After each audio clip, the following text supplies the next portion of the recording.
Hello അസ്സലാമു അലൈക്കും. ഇന്ന് ഞാൻ ബ്രെഡ് വെച്ച് ചെയ്യുന്ന ഒരു അടിപൊളി സ്നാക്ക് ആയിട്ട് വന്നിട്ടുണ്ട്. നല്ല ക്രീമി ഫില്ലിംഗ് ഒക്കെ കൊടുത്തിട്ടുള്ള ഒരു സൂപ്പർ സ്നാക്കാണ്. നിങ്ങൾക്ക് ഉറപ്പായിട്ടും ഇഷ്ടമാവും. നമുക്കിത് ചെയ്യാൻ വേണ്ടിയിട്ട് ചിക്കനൊന്നും ആവശ്യമില്ല, മുട്ട വെച്ചിട്ടാണ് നമ്മളിത് ചെയ്യുന്നത്. അപ്പോൾ എല്ലാവരും ട്രൈ ചെയ്ത് നോക്കുക. വീട്ടിൽ എപ്പോഴുള്ള കുറച്ച് സാധനങ്ങളൊക്കെ വേണ്ടുള്ളൂ ഇത് ഉണ്ടാക്കാനായിട്ട്. അപ്പോൾ ഇതെങ്ങനെയാണ് ചെയ്യുന്നതെന്ന് നമുക്ക് നോക്കാം. അതിന് മുമ്പായിട്ട് ഈ ചാനൽ ഫസ്റ്റ് ടൈം കാണുന്നവരുണ്ടെങ്കിൽ ഒന്ന് സബ്സ്ക്രൈബ് ചെയ്ത് സപ്പോർട്ട് ചെയ്യുക. അപ്പോൾ നമുക്ക് വീട്ടിലോട്ട് പോവാം. അപ്പോൾ ഇതുണ്ടാക്കാനായിട്ട് ആദ്യം നമുക്കൊരു ക്രീമി സോസ് ഉണ്ടാക്കണം. ഒരു കടായി എടുത്തിട്ട് അതിലേക്ക് 2 ടേബിൾ സ്പൂൺ ഓയിൽ ഒഴിച്ചു കൊടുത്തിട്ടുണ്ട്. ബട്ടർ ഉണ്ടെങ്കിൽ ബട്ടറാണ് കുറച്ചുകൂടെ നല്ലത്. അപ്പോൾ ഞാനിപ്പോൾ സൺഫ്ലവർ ഓയിലാണ് എടുത്തിട്ടുള്ളത്. അതിലേക്ക് നമുക്ക് 1.5 ടേബിൾ സ്പൂൺ മൈദ ചേർത്ത് കൊടുക്കണം. എന്നിട്ട് നമുക്ക് നന്നായിട്ടൊന്ന് മിക്സ് ചെയ്തെടുക്കാം. തീ ഏറ്റവും ലോ ഫ്ലെയിമിൽ വെച്ചിട്ട് വേണം ചെയ്യാനായിട്ട്, കരിഞ്ഞു പോരുത്. അപ്പോൾ ഒട്ടും തന്നെ കട്ടയില്ലാതെ ഇത് നന്നായിട്ടൊന്ന് മിക്സ് ചെയ്തെടുക്കണം. ഇനി നമുക്ക് വേണ്ടത് വെളുത്തുള്ളിയാണ്. അപ്പോൾ ഒരു 4 ചെറിയ വെളുത്തുള്ളി ഞാൻ എടുത്തിട്ടുണ്ട്. അത് നന്നായിട്ടൊന്ന് ചതച്ചിട്ട് നമുക്ക് ഇതിലേക്ക് ചേർത്ത് കൊടുക്കാം. അല്ലെങ്കിൽ നിങ്ങൾക്ക് എണ്ണ ഒഴിച്ചതിന് ശേഷം ഡയറക്റ്റ് വെളുത്തുള്ളി ഇട്ടിട്ട് പിന്നെ വേണമെങ്കിൽ മൈദ ഇടാം. അത് നിങ്ങളുടെ ഇഷ്ടത്തിനനുസരിച്ച് ചെയ്യാം. അപ്പോൾ അതുകൂടി ഇട്ടിട്ട് നന്നായിട്ടൊന്ന് മിക്സ് ചെയ്തെടുക്കുക. ഇപ്പോൾ കളറ് ചെറുതായിട്ട് ചേഞ്ച് ആയിട്ട് നന്നായിട്ട് പതഞ്ഞ് വരാൻ തുടങ്ങിയിട്ടുണ്ട്. ഈ സമയത്ത് നമ്മൾ ഇതിലേക്ക് പാല് ചേർത്ത് കൊടുക്കുന്നുണ്ട്. പശുവും പാലാണ്. അത് ഏകദേശം 1 കപ്പ് 250 ml കപ്പിൽ 1 കപ്പ് പാല് നമ്മൾ ചേർത്തിട്ടുണ്ട്. ഇനി നമുക്കിതൊന്ന് വേവിച്ചെടുക്കണം. ഒരു മീഡിയം ഫ്ലെയിമിൽ വേവിച്ചെടുത്താലും കുഴപ്പമില്ല. നന്നായിട്ട് ഇളക്കി ഇട്ട് കൊടുത്താൽ മതി. 2-3 മിനിറ്റ് കൊണ്ട് തന്നെ ഇത് തിക്കായിട്ട് വരും. ഇതിലേക്ക് ഞാൻ ഒരു 1/4 ടീസ്പൂൺ വറ്റൽമുളക് ചതച്ചതും ഒരു 1/2 ടീസ്പൂൺ കുരുമുളക് പൊടിയും ചേർത്തിട്ടുണ്ട്. പിന്നെ ആവശ്യത്തിന് ഉപ്പ് ചേർത്ത് കൊടുക്കാം. എന്നിട്ട് നന്നായിട്ട് മിക്സ് ചെയ്തെടുക്കുക. ഇതിപ്പോൾ ഇവിടെ കുറുകി തുടങ്ങിയിട്ടുണ്ട് കേട്ടോ. അപ്പോൾ ഇനി പെട്ടെന്ന് തന്നെ ഇത് റെഡിയാവും. ഒരുപാട് ഇട്ട് വറ്റിച്ചെടുക്കരുത്. അപ്പോൾ നന്നായിട്ട് നമുക്ക് മിക്സ് ചെയ്തെടുക്കാം. ഇപ്പോൾ ഏകദേശം ഇതിവിടെ റെഡി ആയിട്ടുണ്ട്. ചെറുതായിട്ടൊന്ന് തിക്കായി തുടങ്ങിയിട്ടുണ്ട്. ഇത്രയും മതി, ഒരുപാട് ഇനി കുറുകണ്ട. ഈ ഒരു പരുവാവുന്ന സമയത്ത് നമുക്ക് ഇതിലേക്ക് ബാക്കി ഇൻഗ്രീഡിയൻസ് ഒക്കെ ചേർത്ത് കൊടുക്കാം. അപ്പോൾ ഞാനിവിടെ ആദ്യം തന്നെ ചേർക്കുന്നത് ക്യാരറ്റാണ്. ഒരു ചെറിയ ക്യാരറ്റ് ഒന്ന് ചെറുതായിട്ട് കട്ട് ചെയ്ത് ചേർത്തിട്ടുണ്ട്. ഒരു ക്യാപ്സിക്കത്തിൻ്റെ പകുതി എടുത്തിട്ടുണ്ട്. ഒരു ചെറിയ സവാള എടുത്തിട്ടുണ്ട്. എല്ലാം ചെറുതായി കട്ട് ചെയ്താൽ കുറച്ചുകൂടെ നല്ലതായിരിക്കും. നിങ്ങളുടെ കയ്യിൽ ക്യാബേജ് ഉണ്ടെങ്കിൽ നിങ്ങൾക്ക് അതുകൂടെ ചേർക്കാം. അല്ലെങ്കിൽ സവാളയ്ക്ക് പകരം ക്യാബേജ് ചേർത്താലും കുഴപ്പമൊന്നുമില്ല. വെജിറ്റബിൾസ് നിങ്ങളുടെ ഇഷ്ടത്തിനനുസരിച്ച് എടുക്കാം. അപ്പോൾ നന്നായിട്ട് മിക്സ് ചെയ്തെടുത്തിട്ടുണ്ട്.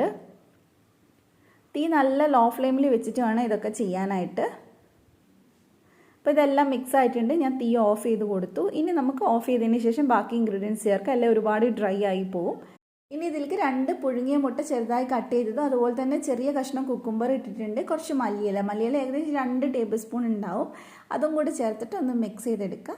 ഈ സമയത്ത് ഉപ്പ് വേണമെന്നോ അതുപോലെ തന്നെ എരിവ് കുറവുണ്ടോയെന്നൊക്കെ ഒന്ന് ചെക്ക് ചെയ്ത് നോക്കാം. എന്നിട്ട് ഇതിലേക്ക് ആവശ്യമുള്ളത് ചേർത്ത് കൊടുക്കാം. നിങ്ങൾക്ക് വേണമെങ്കിൽ പച്ചമുളക് വേണമെങ്കിലും ചേർത്ത് കൊടുക്കാം കേട്ടോ. ഞാനിവിടെ മോനിക്ക് കൊടുക്കണോണ്ടാണ് പച്ചമുളക് പിന്നെ ഇടാത്തത്. പകരം ഞാൻ കുരുമുളക് വെച്ചിട്ടാണ് എരിവ് അഡ്ജസ്റ്റ് ചെയ്യുന്നത്. അപ്പോൾ ഇതിലേക്ക് 1/2 ടീസ്പൂൺ കൂടെ കുരുമുളക് ഇട്ടിട്ടുണ്ട്. പിന്നെ ഒരു ഇത്തിരി ഉപ്പിൻ്റെ കുറവുണ്ട്, അതുകൂടെ ചേർത്ത് കൊടുത്തിട്ട് നമുക്കിതൊന്ന് മിക്സ് ചെയ്തെടുക്കാം. അപ്പോൾ ഇത്രയും കൂടി ആയിക്കഴിഞ്ഞാൽ നമ്മുടെ ഫില്ലിംഗ് ഇവിടെ റെഡി ആയിട്ടുണ്ട്. നല്ല അടിപൊളിയായിട്ട് ഇവിടെ സെറ്റ് ആയിട്ടുണ്ട്. പിന്നെ ഈ ഫില്ലിംഗ് ഞാൻ മൊത്തമായിട്ട് ബ്രെഡ് ഉണ്ടാക്കാൻ വേണ്ടിയിട്ടല്ല കേട്ടോ, ഒരു 1/4 ഭാഗം ഞാൻ വേറൊരു സ്നാക്കിന് വേണ്ടി എടുക്കുന്നുണ്ട്.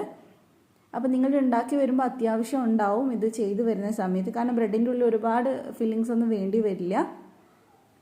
അപ്പോൾ ഇനി നമുക്ക് ബ്രെഡ് ഒന്ന് സൈഡൊക്കെ ഒന്ന് കട്ട് ചെയ്തെടുക്കണം. ബ്രെഡിന് നമ്മൾ ഒന്ന് കട്ട് ചെയ്തെടുക്കുമ്പോൾ ശ്രദ്ധിക്കുക, ഒരുപാട് അങ്ങ് പൊടിഞ്ഞു പോകുകയൊന്നും ചെയ്യരുത്. ഒരുപാട് കട്ടിയിലും കട്ട് ചെയ്യേണ്ട, ചെറുതായിട്ടൊന്ന് തിന്നായിട്ട് ആ സൈഡ് ഭാഗം ഒന്ന് കട്ട് ചെയ്ത് കളഞ്ഞാൽ മതി.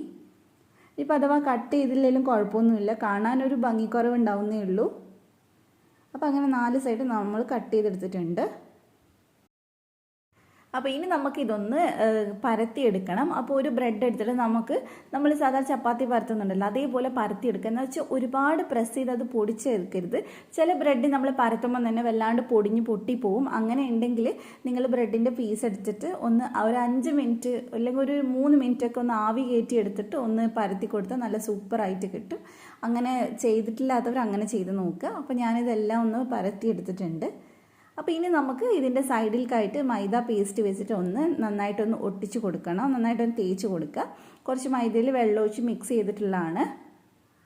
അപ്പോൾ ഞാൻ എല്ലാ സൈഡിലും 4 സൈഡിലുമായിട്ട് 2 ബ്രെഡിലും ഇതുപോലെ ചെയ്ത് കൊടുക്കുന്നുണ്ട്.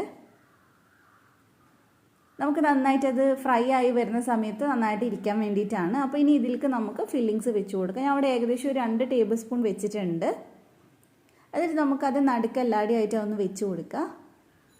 ശേഷം നമ്മൾ മറ്റേ ബ്രെഡ് ഉണ്ടല്ലോ, നമ്മൾ ആ മൈദയൊക്കെ പേസ്റ്റാക്കി വെച്ചിട്ടുള്ള ബ്രെഡ്, അതൊന്ന് ഇതിൻ്റെ മേലെ വെച്ചിട്ട് ഒന്ന് നന്നായിട്ട് അടച്ചു കൊടുത്താൽ മതി. നമ്മൾ നന്നായിട്ട് പരത്തിയത് കൊണ്ട് തന്നെ അങ്ങനെ പെട്ടെന്ന് ഇനി പൊട്ടി പോകുന്നില്ല. ഇനി 4 സൈഡ് നന്നായിട്ട് ഒന്ന് പ്രസ് ചെയ്ത് കൊടുക്കുക. ഇതുപോലെ ഒന്ന് ചെയ്തിട്ട് 4 സൈഡും ഒന്ന് അമർത്തി കൊടുത്താൽ മതി ഇതുപോലെ. അപ്പം നമ്മൾ എണ്ണയിൽ ഇടുമ്പോഴോ അല്ലെങ്കിൽ നമ്മൾ ടോസ്റ്റ് ചെയ്യുമ്പോഴോ ഒന്നും പൊട്ടി പോവില്ല. അപ്പോൾ ഇത്രയേ ഉള്ളൂ. ഇതുപോലെ തന്നെ നിങ്ങൾ ബാക്കിയുള്ളതും കൂടി ഒന്ന് ചെയ്തെടുത്താൽ മതി. അപ്പോൾ നമുക്കിനി ഇതൊന്ന് ഫ്രൈ ചെയ്തെടുക്കാം. ഞാനിവിടെ ഒരുപാട് എണ്ണ ഒഴിച്ച് ഫ്രൈ ചെയ്യുന്നില്ല, കാരണം ബ്രെഡിൻ്റെ സാധനം ആയതുകൊണ്ട് തന്നെ എണ്ണ ഒഴിച്ച് നമ്മൾ ഫ്രൈ ചെയ്യുമ്പോൾ നല്ലപോലെ എണ്ണ കുടിക്കാൻ സാധ്യതയുണ്ട്.